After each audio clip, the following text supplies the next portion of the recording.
Hello friends, welcome back to another video. Then tonight studio chula WhatsApp ma kona sumu the earn ball the है ना tabang hi tula hi viral ta chi ta hin cho chu hin studio hin ta ki mu the ham iti ball ham tiang chu hin se tha hin je chu bula kona so na ke ne hin ngai puna channel la tha ne lung se tan like share subscribe min ball video no kin tem ki pan masang kamin chula bonga hin ki pan ka video ho bula kona so na ke ne hin ngai pe ne hin web page ki pa thu ken se na channel la tha ne lung se like share subscribe min ball pe la Facebook nga kuna na vet na lungset and then follow the winong kain tiam ve direct panaten cha he video khat kain screen ai khat kain pe den cha he ve leo han YouTube ma hen how to earn money in WhatsApp alola money ita bang seyong leo video tam ta he hung de na li sung de noilang tolon so den iti sum ki mu aham WhatsApp ma kona ti ho bo na ki sum so ke den video den cha he explain hin bol de itele video yong cho hin vet sa dio example la chi tamanga ya hin na sira le video sum na mu din chi website hin sira sum na mu din an chai sum yong ki mu na ki mu poi ka ti pon akimu in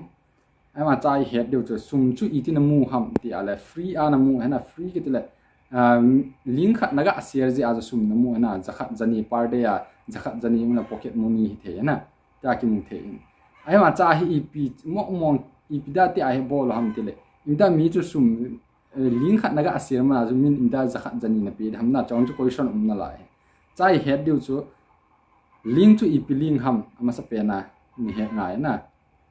ten link chu naga asian chu im cha ti pon he wan nang na open nge na phone chu he ai lo le access the na tu lai viral ta hen tu lai scam tha ang so do chu chu he na sum mi vet sa wa sum ape wa thil ball sa na ma hon ball ipon nang na ball chu scam in nang in scam na ball hena ewa nang chu im cha na mu lo den amu ding chu mi cho min nang chu them ai ti sei tham amol kang ai lo le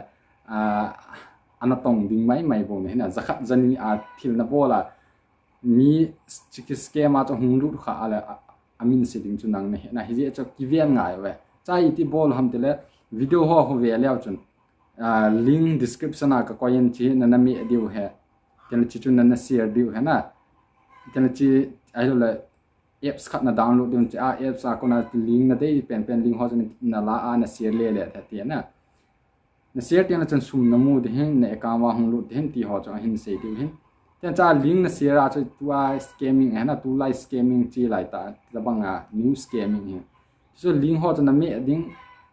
alo mi na thot ding koi ham khat chung group ma chu hlom pe na mi za khat ma le mi za khat la chu link chu naga share lu na le koi ham khat chun ami te le na sum free a sum ki mu chu kong ka bol ha tia link ami te chi link a ko na chu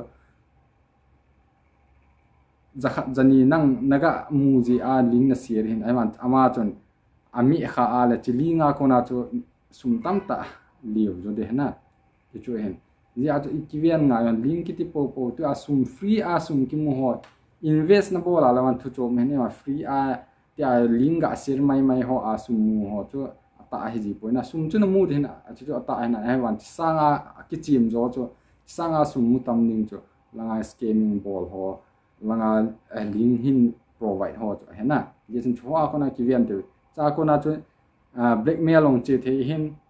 privacy thì lo su se the in ai lo na phone non cho access bola chun cho zo se chu including ai na ya cho kivian ngai wa chu ka hin het sang ki pa bula ko na zo na ge ne hin ngai pe ne hin pe jen ki pa tho kan se channel la thana lung se ten like share subscribe ni wat video na en tiam ve bye